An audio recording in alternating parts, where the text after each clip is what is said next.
Hey guys, we're back and I finally have some room in my phone. I finally found my trash. Dude, I could not find the trash in my phone for nothing. I gave it to my 10-year-old. I go, "Can you please help mom? Please help me find the trash in my phone. Find it and empty it for me, please." So she did it and we're all good now. So, I wanted to pick up where we left off um on our Dolores canon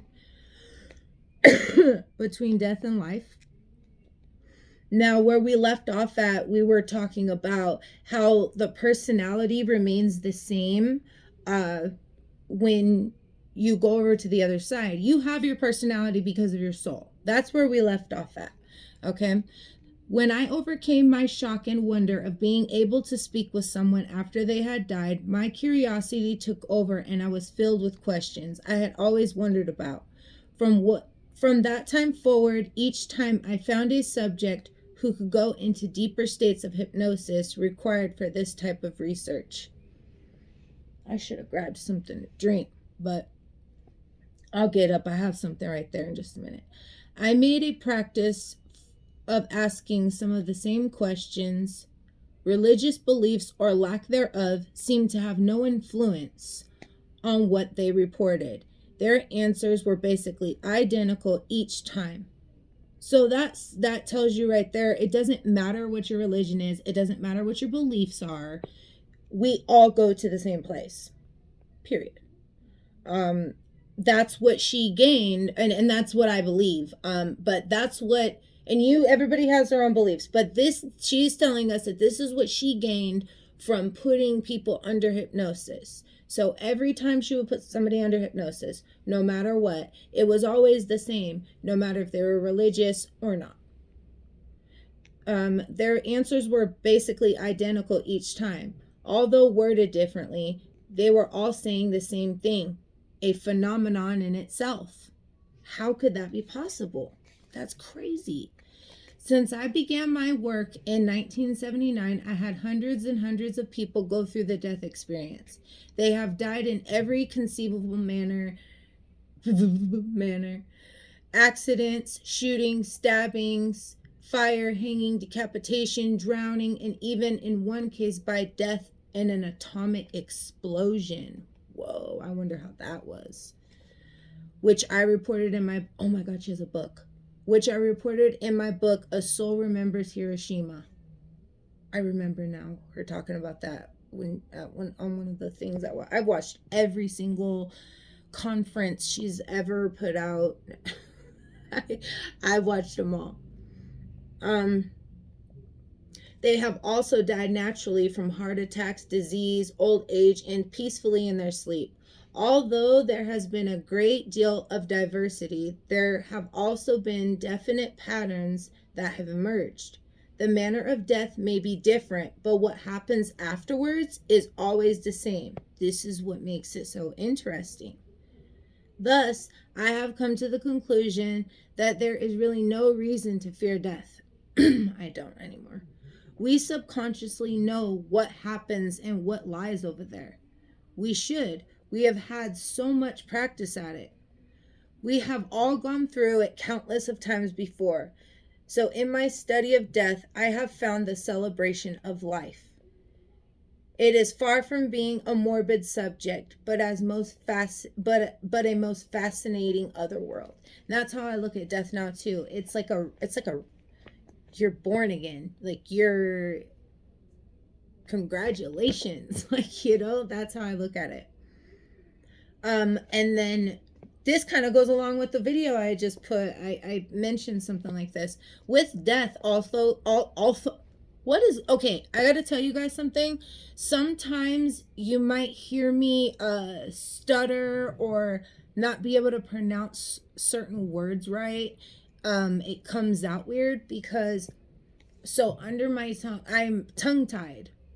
I've been since I was little, but I learned how to just deal with it. I could get it cut now that I'm older. I just found out about this like 2 years ago. I never knew. Well, I knew something was wrong with my tongue, but I didn't know what it was called.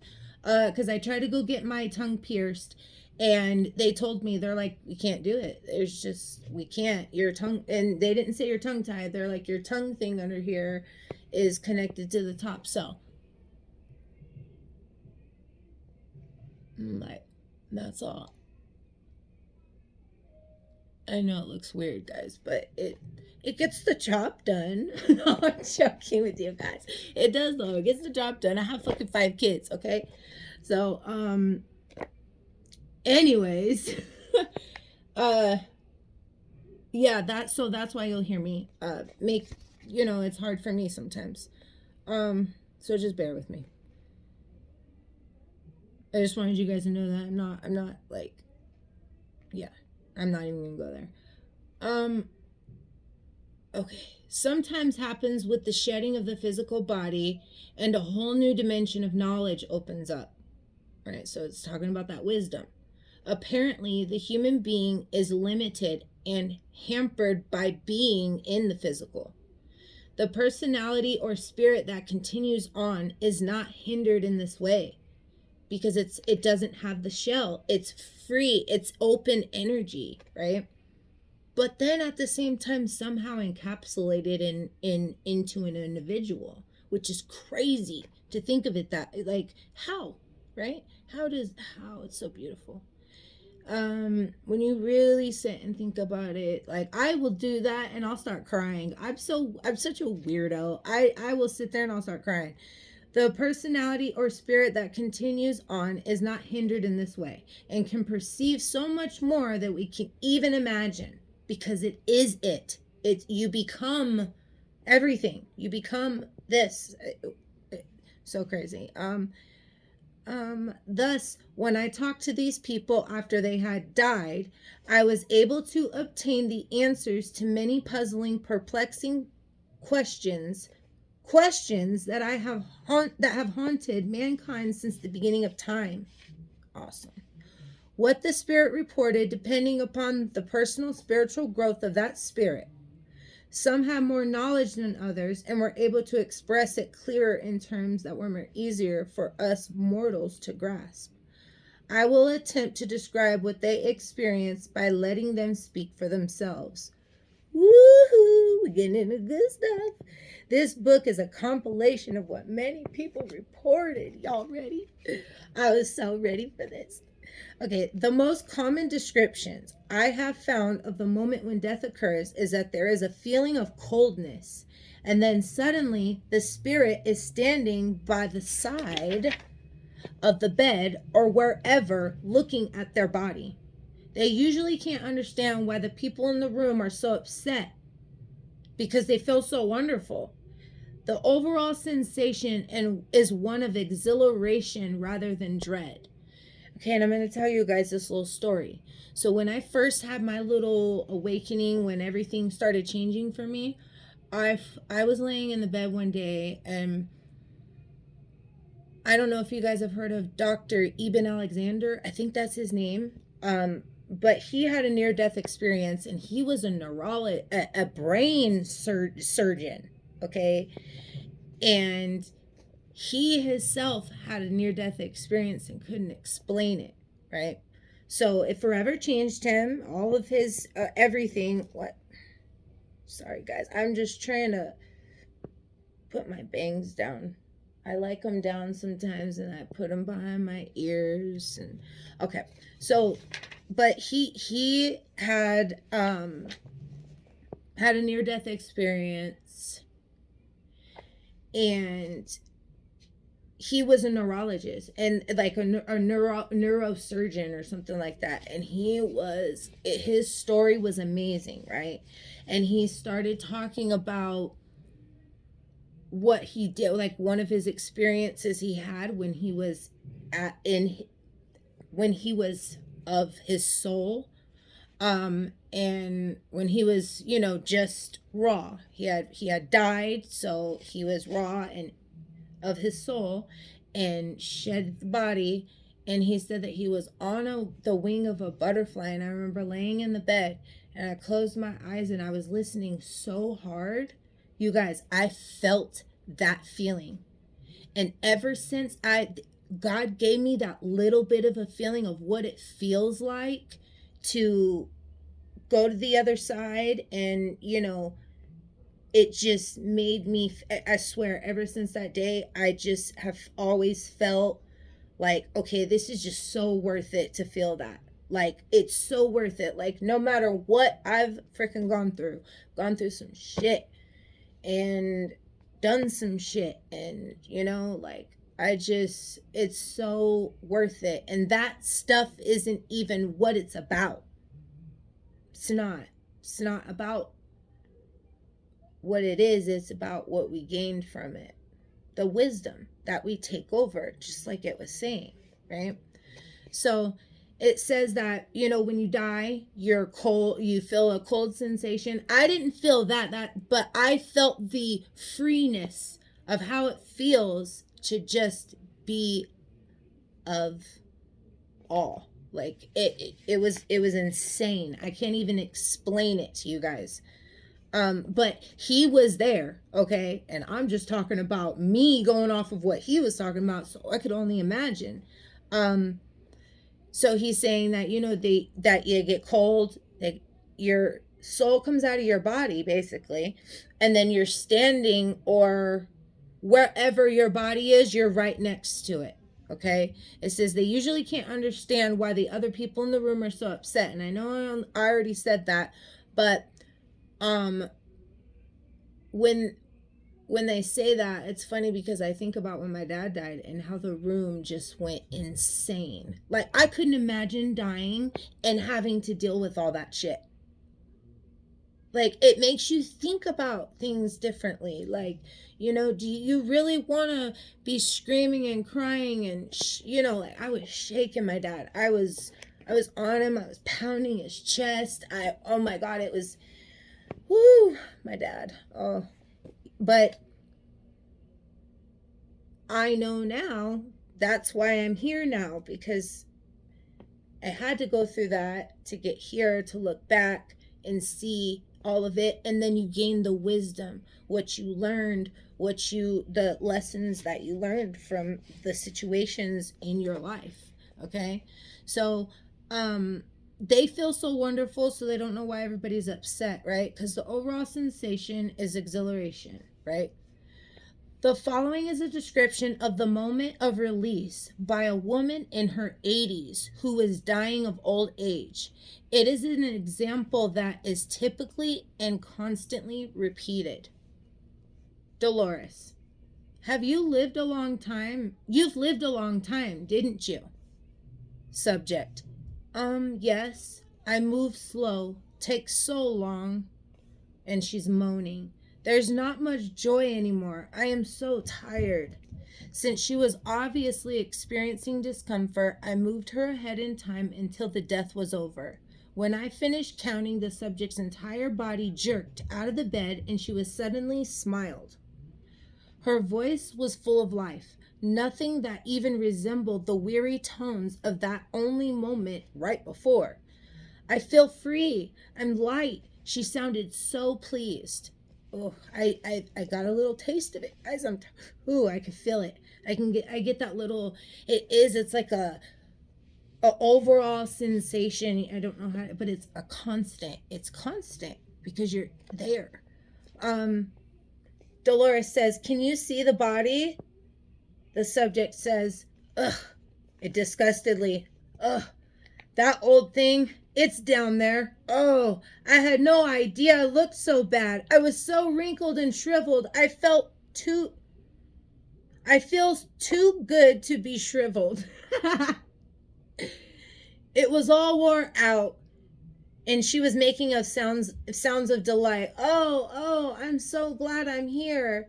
I could hardly keep from laughing. Her expression and tone of voice was quite a contrast. I couldn't keep from almost laughing too. No wonder it was shriveled. This is from Dolores. No wonder it was shriveled. That body lived many years. That's probably why it died. You said you were here. Where are you?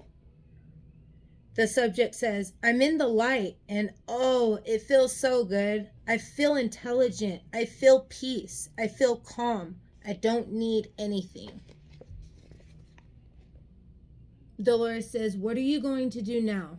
Subject says, they tell me I've got to go and rest. Oh, I hate to rest when I've got so much to do. Dolores says, do you have to rest if you don't want to? Subject says, no, but I don't feel like I want to be cramped again. I want to grow and learn. What does that mean? So the subject is saying the lady that was in the trance, she doesn't want to come back. She doesn't want to be cramped again in a body. She wants to be free to grow and learn with her newly gained wisdom that she has. Holy moly. After this, I was unable to get any more answers from her except that she was floating. I could tell by her expression and her breathing that she was in the resting place. When a subject goes there, it is as if they have drifted into a deep sleep and they don't want to be disturbed. Dude, that makes sense. Why a lot of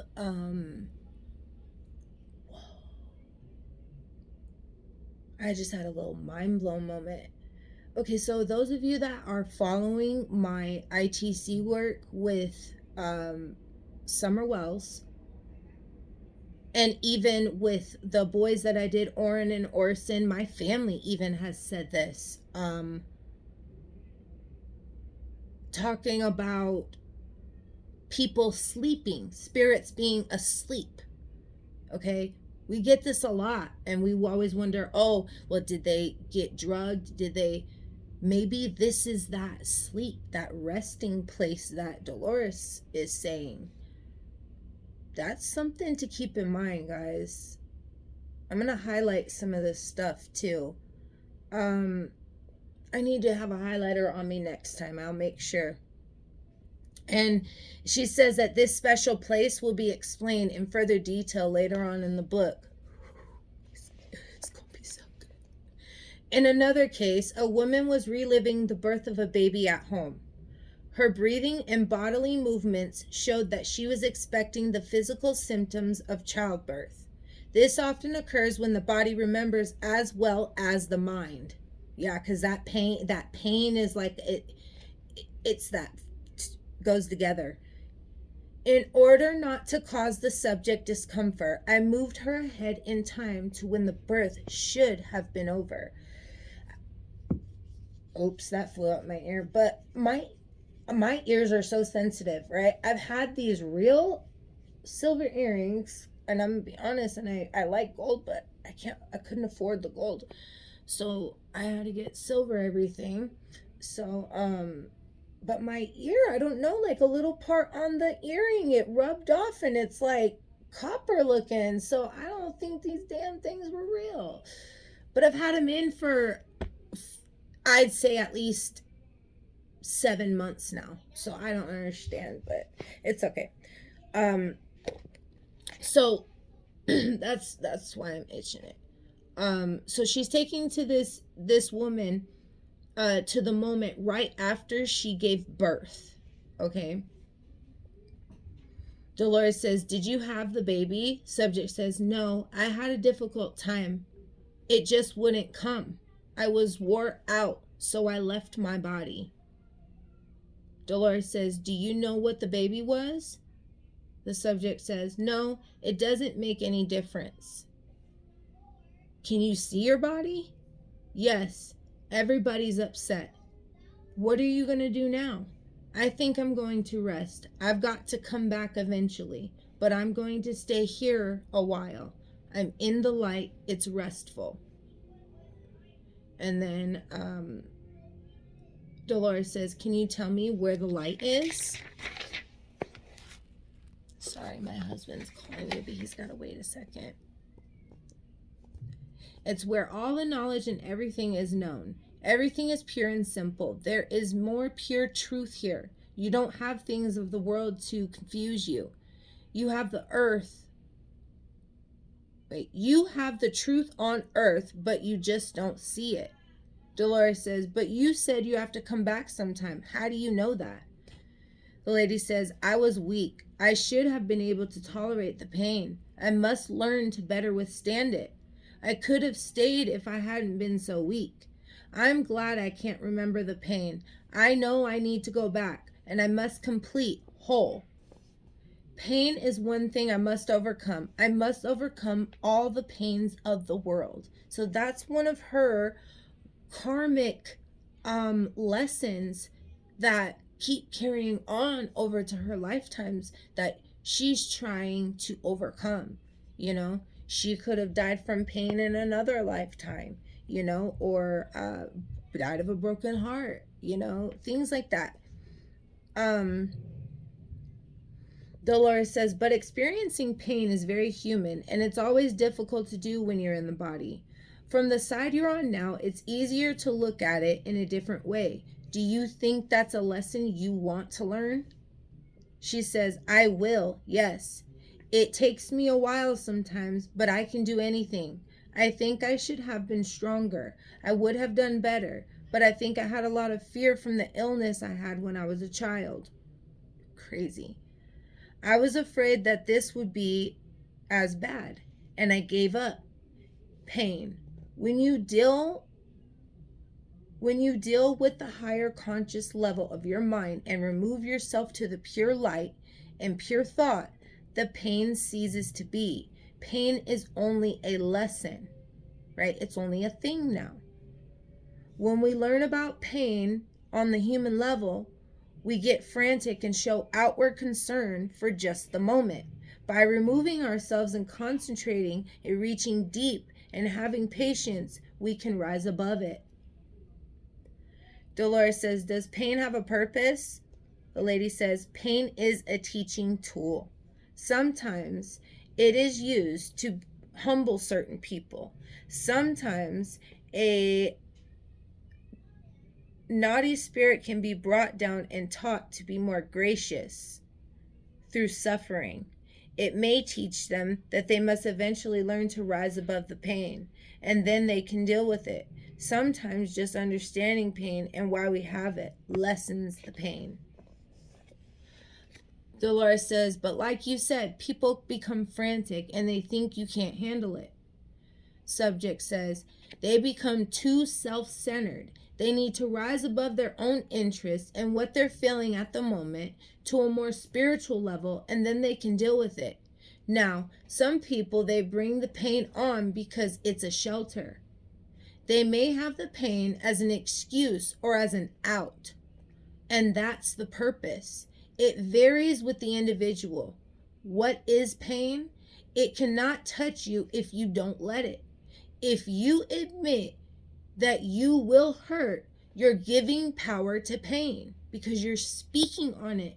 Your thoughts, your intentions, that's everything. You're setting the tone, right? Do not give it power. It's unnecessary to feel it. It's all connected to man. Reach into your spirit, your higher mind. It has no hold on you. Dolores says, people can separate themselves from pain. The subject says, of course, if they want to. They don't always want to. They want the sympathy and self-punishment and all sorts of things. People are funny. Everyone knows how to do these things if they take the time. They must find a way for themselves because they wouldn't believe it if you told them there was an easier way. They have to figure it out on their own. That's part of the lessons that you're here for. That's why I always say, if you see somebody doing things that, of course you state your opinion, but you can't harp on it.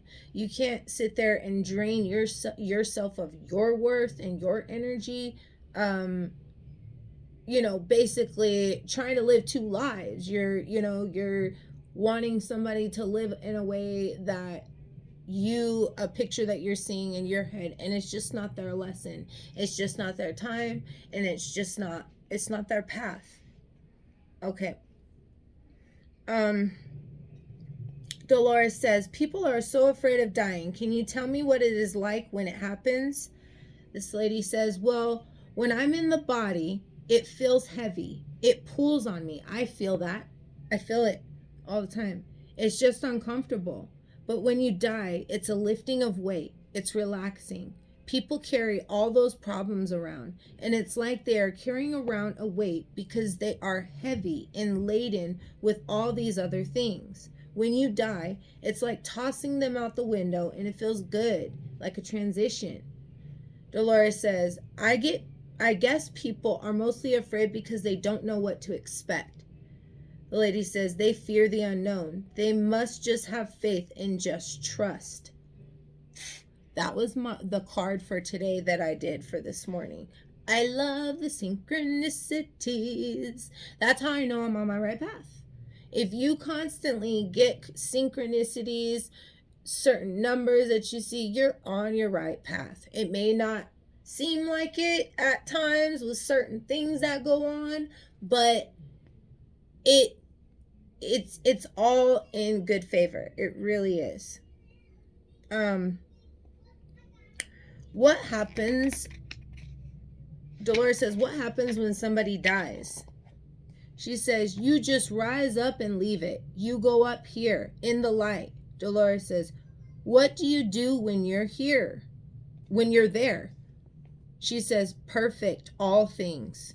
Dolores says, where do you go if you have to go away from the light? She said, back to earth. Is it unusual for us to speak to you through time like this? She says, but time has no meaning. On this frame, there is no time. All time is one. Okay? And I'm going to finish this, and I'm going to give you an example of how time doesn't exist. Dolores says, then it doesn't bother you that we speak to you from another time or plane? She says, why should it? Dolores says, well, we thought it might, and I didn't want to disturb you. She says, I find that it disturbs you more than it does I. That's funny.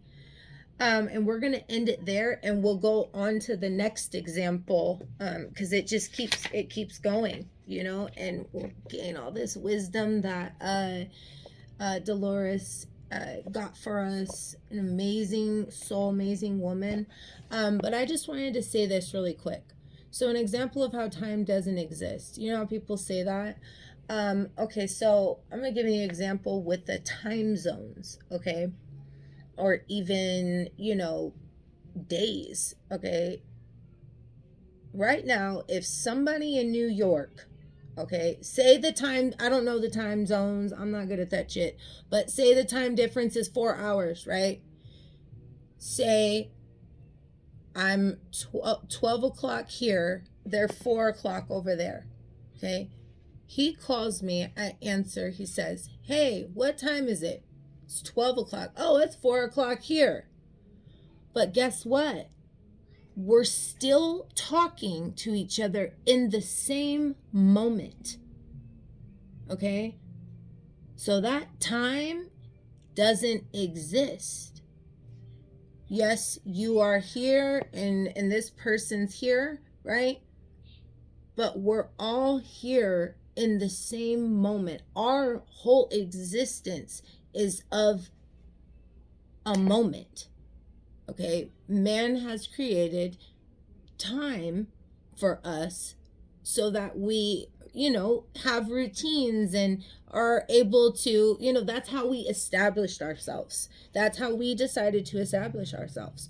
So, but everything is now. Everything is happening right now in this moment, and everything is one. Okay? So I just wanted to leave you guys with that. I love you guys so much, and we will be back. We are on, I'm going to say this out loud so I can look at the thing. We're on, I'll mark it, but I just want to make sure. Page 10 on the second example. So I love you guys. Peace.